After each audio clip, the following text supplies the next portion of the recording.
you could just see how, I mean, look, it's just how relaxed he is. He's unbelievable. I think when Jamie asked him the question, I think it was you asked him the question, he just expects to score all the time. I think when he brought to the club, remember listening to an interview with him and he was saying, it's his job. He believes he's world class. This is what he's here to do. He's been frustrated at times in probably last season, even though his goal record was still tremendous. He's just absolute specimen. I think sometimes when we're analysing the game and stuff, we talk about what he can't do rather than what he can do.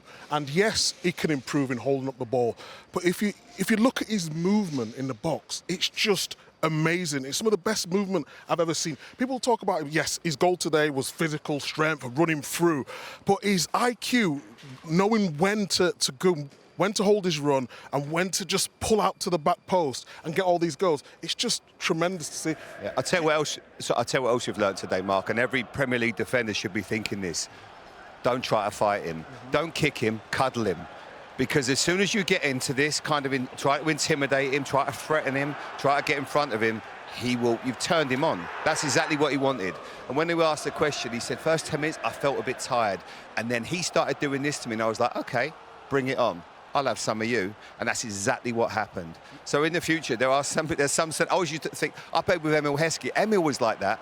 When someone got Emil angry, that's the sort of thing he could do. But if you were nice to him and let him have it, how you doing, Emil? Nice to see you. He wasn't so interested in it. And I think that's a little bit the same with Haaland today. They started this war, and he certainly finished it. But then that begs the question for any central defenders or defenders in general who are watching this. What do you do with him? Don't fight him. Don't fight him. Don't get involved. The instinct must be, if you've got a 6'3" centre forward who's a goal scoring machine, that you want to have a battle with him. So what do? You retreat as soon as possible. As soon as the ball comes up, as soon as Guardiola's got the ball and he looks up, you drop off, because once you get into a physical battle with him, it's impossible. You know, you've got pace and strength, and he's got a conviction to finish it off as well. Just give yourself another yard. But then what happens if you give him the space, though? Yeah, but the space will be in front of him. If you give yourself 5 yards and the space is in front of him, we've talked about Haaland for a long time now about him holding up the ball. That is not his strongest part of the game. So I would be saying in that position, just let him have the ball as soon as he gets his touch, and then I'm engaging. That is a different. Vandenberg there tried to fight him, tried to go too soon, and before you know it, he's in a fight with him, and you're never catching him. It's also a great insight to what goes on in an elite athlete's mind, because he said, I've never been happier off the pitch. And I think he looks like that, because sometimes when we've interviewed him, and we all stand, and sometimes he can be a bit surly, he can score a couple of goals, he perhaps doesn't give you the interview that you'd like. That's the happiest I've ever seen him. We were lucky, we stood with him, because everyone else sees the analysis, but his face lit up when we were talking about that goal. And that gives you a little insight into where he is and his mindset and how comfortable he is in his own skin. And that's why probably he's in, I feel... You know, last year he started the season really well as well, but it just feels like his all-round game. And I think that, you asked him the question, with Man City, at times, been a bit more direct. That ball down the side as well. I think that's one of the most underrated balls in football. That's what he wants. He doesn't want the ball always into his feet. He wants to run the other way, because when he gets the other side of you, no defenders can deal with him. He seems relaxed on the pitch as well, doesn't he? With his facial expressions as well, and a sort of, this is just what I do. Whereas, as Jamie says, there were times last season where he was still scoring goals, but cut more of a frustrated figure. I think it was a little bit different today, because Brentford, there wasn't in a real low block. There was sort of mid-block wanting to drop off into that. So that allowed Haaland space. Yes, he scored a lot of goals, but we've said many times on this show, he's only had 4 and 5 touches in the first half. So that can be frustrating. I think now, whether he's scoring goals in the box, whether he's getting these opportunities, it just looks like he's happy. And I think that's the most important.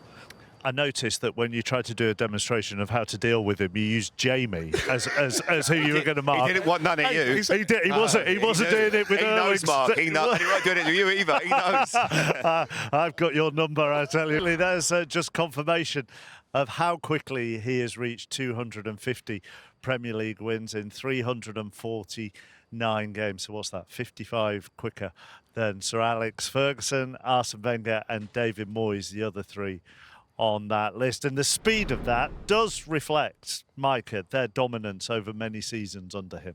Yeah, well, he's one of the greatest ever to do it. I think when we've talked about Guardiola, it's not just the wins, it's how they've won, how he's changed the football, the tick-a-tacker. A lot of people said it wouldn't work when he first come. Obviously, that first season when he come, it was a little bit of disappointment by his standards. But ever since then, they've just took the game to new heights. He's had to bring in players, he's had to suffer injuries, but the standards always remain the same. They dropped off a little bit last season, but for a team to win the Premier League 4 years in a row, it's just sensational stuff. And constant discussion about how his City teams have evolved over different eras and how he has changed things and adapted things. And this does feel like a different version of Manchester City again, doesn't it? Yeah, it does, and I think that's a lot to do with the introduction of the players. I think there's been a lot of talk over this last few months about players adjusting to the Premier League and how difficult it can be. But then I've watched Reinders since he arrived at the Premier League, and first game against Wolves, and I was taken aback of how good he looks, how comfortable he looks. And he gives them a completely different dimension. And I'm not comparing him to Kevin De Bruyne because he's always been my favourite and always will be because of what he did. But he's a different type of player. Like the way he covers ground, the way he runs with the ball, he's so graceful. He doesn't maybe spot those eye-catching passes that Kevin did, but there are certain things that he does that are just amazing, you know. And this league catches you by surprise. It's tough, it's physical, and he seems to always find time on the ball. He has been a really good addition to the club, and sometimes they've spent vast amounts of money to get the superstars, and you thought, well, only they can get in because of the money. He was one that probably lots of other clubs would have looked at, maybe not quite sure, played at AC Milan and obviously had a good career, but he looks like a really good bit of recruitment. I've been very impressed. So how high do you think you can go? We're talking... Yeah, I mean, yeah, just keep doing what he's doing. I mean, in terms of how far he can go, he can be the catalyst in that midfield, you know, and take Manchester City back to challenging to winning titles quicker than probably what we thought, because it's going to take a little bit of time because of the players they've lost. But yeah, and especially when you lose Rodri at the moment, and he's going to be in and out, as Pep's rightly said, when you come back from an injury, it's never easy, and he's struggling with other parts of his body, and he has to adjust to that. But when that happens, that's when you need other players to step up. Phil Foden has stepped up, and he looks back to his best. Reinders, as I say, has been fantastic, and sometimes it's the different players, and when you have Kevin De Bruyne there, at times you're so reliant on him, and everybody else waits for him to do something. Now it's maybe more of a collective, and that's what we might see with Manchester City. That's the only negative, really, for City from this evening, isn't it? Rodri, and obviously Pep Guardiola said to Emma, they hope it's not too serious and they will wait and see. Something tweaked in that right hamstring. Yeah, it doesn't look good. I think Pep alluded to it in his interview there. Everyone's asking why he doesn't play all the minutes. I think he's just trying to protect him. When you come back from a bad knee injury, you do get these little niggles, whether it be a calf, whether it be a hamstring or whatever it may be.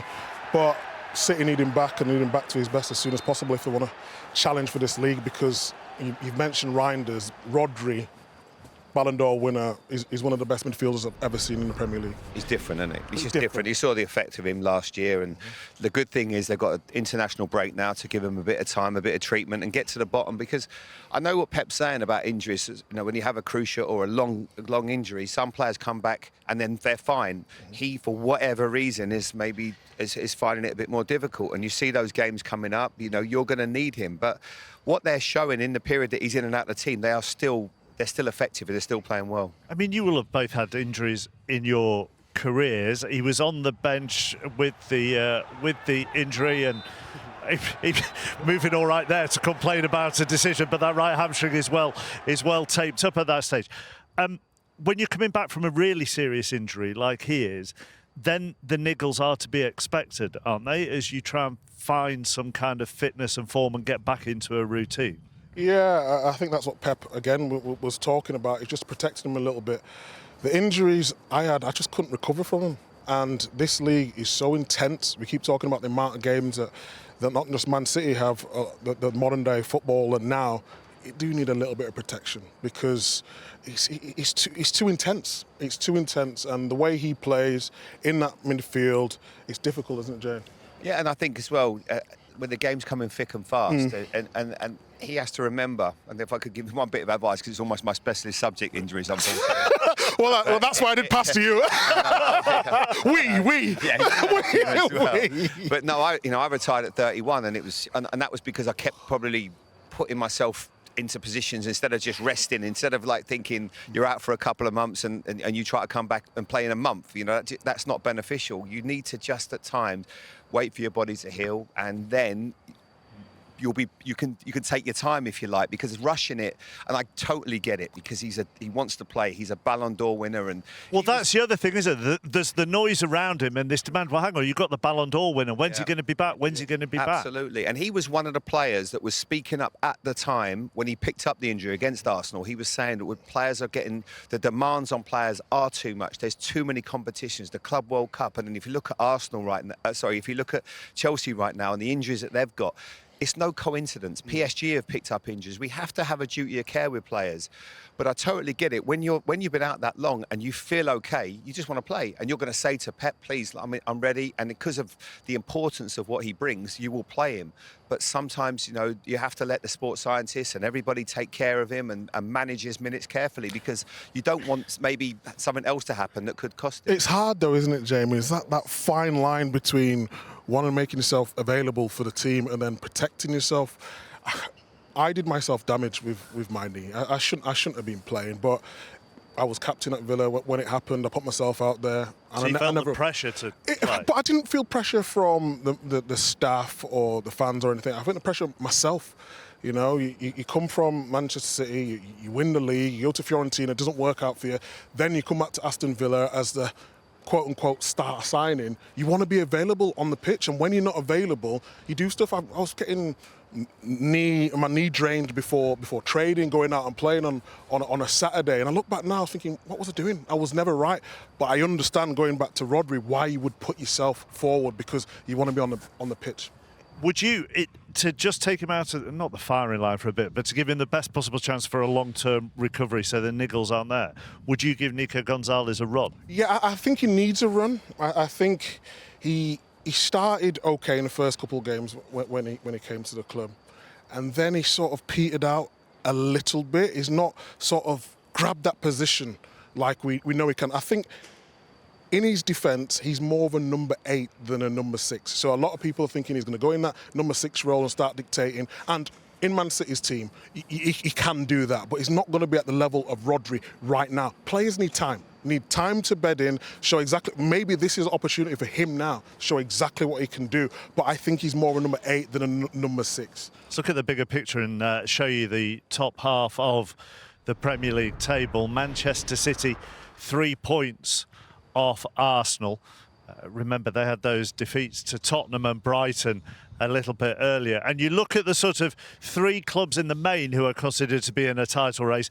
They've all had this period of being questioned inside 7 games, Jamie, haven't they? City with those 2 defeats, Arsenal for not being adventurous enough when they went to Anfield, and Liverpool are in that period at the moment. Yep, absolutely, and I think it might be that kind of season. I genuinely believe that. If you were to ask me whose shoes you'd like to be in right now, you'd have to say Arsenal. And that was before a game where people were questioning if they lose at Newcastle, are they out of the title race? And that's how quickly things can change. Liverpool were unbelievable last year. I use the analogy that they climbed a mountain. They had so much togetherness. They were a desire to go and win the title as a team. And everything was spot on. They had players that were playing at the peak of their form, Virgil van Dijk and Mohamed Salah, and everything was absolutely right. And they blew teams away in the first half of the season. Mm-hmm. This year, it's not going to be the case. And I just look at Arsenal and I see that they almost have what Liverpool had last year. And Liverpool have to somehow turn it around and get that sort of togetherness back and that belief, because it's sometimes, I wasn't lucky enough to win a title, but when you can see when a team are going to win it, and United were relentless at it, you can see that they knew what they had to do, and that's what Liverpool have to find again. And it's a little wobble. I said use an analogy, yes, it's a mini crisis, but they will get through it because the players they've got are too good for it not to happen, but they need players to get back in form. Manchester City have got the know-how, as Micah well knows. You mentioned it earlier on how many titles they've won. Mm-hmm. This is Arsenal's first time, and I think right now, for me, they are the favourites. The squad that they've built and the players that they've brought in gives them a real advantage. But you don't think that they could necessarily be as relentless as previous title winners have maybe been because of the nature of the league? Well, you don't. I don't think what Arsenal can. Yeah. No, and I know that they have the look. They have that look. They could right be now. as relentless as, say, Liverpool last season. I think right now they're the ones to beat. You know, I think when I watched them at Newcastle, that was such a big moment for them. And we're talking 7 games in. Years ago, we didn't even put the league table up to 6 games, but now we've already going like this. They're going to happen. He's rubbish. He's okay, and then we're writing people off left, right, and centre, teams off. So everything can change. But as we talk right now, after 7 games, an international break upon us, I think Arsenal do look the team to beat, but do not write Liverpool off. But they have to find that belief again, because it has been difficult for them this pre-season. Make no mistake. I think it's about who holds their nerve. When we won the title in 2012, we didn't believe we could win the title. Then United go points clear, or we were points clear. Then United went points clear. They dropped points, and then we had to go into the final stages needing to win. I think there's a different psychological battle with yourself and the team and everyone around you if you go 5 or 6 points clear. I would rather be chasing than be ahead like when we won the league, because no one's expecting you. I think Arsenal now, they've got the players. Jamie's alluded to it. They've got the squad, but they just need to get over the line, and that is the bit, because it's going to be. We were all saying Liverpool, weren't we? We was all saying Liverpool at the start of the season. Every pundit was writing them off. Everyone was saying Liverpool. They was talking about all the signings. Isak going to be the different. Ekitike has been outstanding as well, and now a week later we're saying, well, Arsenal. I think it's just who holds the nerve the best at the right time. And emotion Correct. Played a part. There's no doubt at all for Arsenal that emotion has got in the way in the last few years for Arsenal at times. They have to stay calm. But with the players they've got, the only thing is Odegaard picked up an injury yesterday, and he looks like he'd found a little bit of form again. But there's going to be so many twists and turns. And I looked at Man City first half today, and we both did, and we're like, wow, this looks like a real team.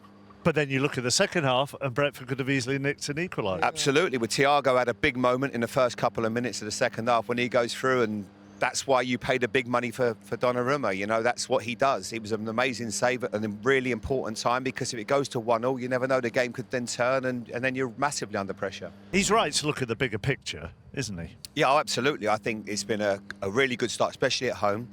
And they beat Aston Villa, Manchester United, point against Chelsea, 7 points. He'll be looking to improve the away form. That'll be something they'll try to do. They did that at the back end of last season, and I think he'll be delighted with it. It's not been easy for him. He doesn't want to allude to it, but I think he's done a really good job. And the moments today, certainly second half, as I mentioned, Thiago, he scores that. Everything can change, and it's tough. You're playing against one of the best sides in world football, and you've got to chase the ball. You've got to find a bit of rhythm in the game, and they never quite got to grips in the first half. But second half, there was a vast improvement. So he'll be looking at that, thinking that's the next step we've got to make. Get the away form sorted. But I think so far, it's been a really good start for Keith Andrews. Don't you think he's done ever so well as well when you lose Vissa and Mbeumo? You take them, the goals that they've got at the team. I think And he's the doing. captain, Norgard. Yeah, but I think he's hard. doing a really intelligent job in what he can get out of the players. I said last week, and he wanted to go a little bit more direct. Couldn't quite do that in the first half. Second half, there was a little bit more energy. Henderson started getting on the ball a little bit more, and he can only manage what he's got at his disposal at this time. And I think for a manager who's coming into it, who was formerly a set-piece coach, to come in as a head coach, I think he's doing a good job. The Thiago chance was pivotal, wasn't it? And he just couldn't get it out of his feet, really. No, the ball was never his friend for 1 second here. And then last week he scored a great goal against Manchester United, but he's fighting with it all the way. It's never comfortable. It's never really where he wants it. You can see it here. It's really good movement. He gets up, gets a little bit of luck. Now you're thinking, right, compose yourself, get a good touch on it. He has a little look over his right shoulder, which I think causes him a bit of a problem. Then he forgets about the ball. But there was never really got it set where he wants it. It's bobbling, it's hitting his 1 foot. Then he gets there just in time, but Donnarumma makes himself so big. He's a big guy as it is, and that was a really, really important save, Micah. Yeah, it was, and I mentioned Donnarumma. I think for getting him for £26 million, it's a steal. Yes, he might be on big wages or whatever it may be, but that could be the difference between City challenging and not challenging. That's the difference, isn't it? When somebody that big comes out and spreads themselves, it's going to be very difficult to get round it. Yeah, I mean, winning the Champions League with PSG, I was scratching my head how he was even available. The manager had already made his decision. Sometimes that happens in football, and I feel a little bit sorry for the goalkeeper Man City just bought Trafford, because he's amazing talent. He will be a top goalkeeper. Now he's having to play second fiddle at this moment in time. But I totally understand why Man City took the decision to buy him, because the size of him, his shot-stopping ability, comes for crosses. Yes, he's not Edison on the ball, but he's good enough on the ball for what Man City want to do. Well, and he's also a winner, isn't he? You've Correct. brought in a goalkeeper who is a winner. Yeah, absolutely. I mean, there was obviously this narrative that he's not very good with his feet. I'm like, well, but he can stop the ball going in the net. I think that is important. And you can see, and I've watched PSG this last few years, as we all have, and they've been one of the best sides I've seen in a long time, almost reminiscent of what Barcelona were years ago. So the goalkeeper is obviously vitally important, especially to Pep's teams over the years, but it doesn't make all the difference all the time. And PSG have proven it.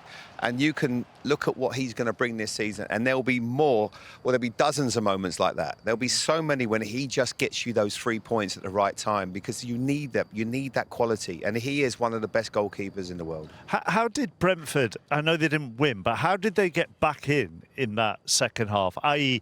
to create the odd problem for Manchester City? Because they stuck to the same formation, didn't they? And we thought they might change it at the break. Yeah, I thought they would. I felt at half-time you might have maybe sacrificed one of the centre-backs and maybe gone to a 4-3-3 and just bring on one of the forwards and give yourself a bit more energy in midfield. He didn't. He stuck with it. They changed from a 5 to a 4 defensively at times, but what they did was two things. One, I think Manchester City got a bit complacent. I think they stopped playing as well. That's something that was so easy from in the first half. And then second half, they just stepped up the pitch. I was watching Keith Andrews from the box, and he was just imploring his team to get up, get closer to people, then make those gaps a bit tighter. Because I think in the first half, they showed them too much respect. Then they start to win second balls. All of a sudden, then you start to get throw-ins. Then you get your corners. Then Jordan Henderson played a couple of fantastic, delicious balls into the box, but no one quite read it.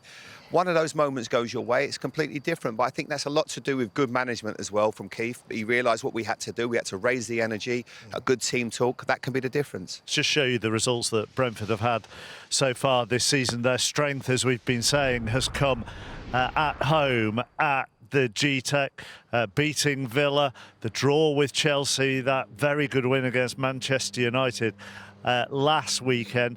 The disappointments really have come. Fulham and Nottingham Forest in particular, Micah. I know Keith was not happy with how they performed in the first half at Forest. And they actually could probably have done better, as they missed a penalty, didn't they, against Sunderland as well? So that was maybe a missed opportunity. Yeah, I think you look at the fixtures and think, OK, we should do better in these games. But I actually think that they're better a team who can play on the counter-attack, on the transition. I feel as though the way they want to play with Sharda up top, down one side, Ego going through the middle, that suits the way they want to play. I think sometimes when you're playing the teams, no disrespect, not in the top 6, you will go a little bit higher up the pitch and all the combinations are not the same. Of course, you want to get up the pitch and squeeze them and press and do all those sort of things. But I just think on the counter-attack is when they're at the best. And if they want to stay in this league, they're going to have to perform better in those sort of games. Yeah, you'd agree, would you? Yeah, I do. No, because I think the results where they have got wins, and certainly last week, and I know Gary made a point in commentary, and I sort of agreed with him. When I was arriving at the stadium, so I think, how will this game unfold? And you think, well, because of that win last week, it gives you a bit of a free hit. So if they don't win today, it's all right because you got the 3 points last week. But I feel they are going to be so competitive in games. But I'm sure Keith will be just thinking to himself, we can't just rely on this place being a fortress. Yes, it will help. But you've got to make sure, and this is no disrespect, because after the players they've lost, you've got to make sure you stay in the Premier League. That's going to be the key, And the teams that have come up are competitive. They're going to make it difficult for you. Sunderland are going to do well. Leeds, we've already shown, are going to do well as well. Burnley, so they've got to make sure that they finish above them. But I've got more than enough belief with the quality they've got that they will do that.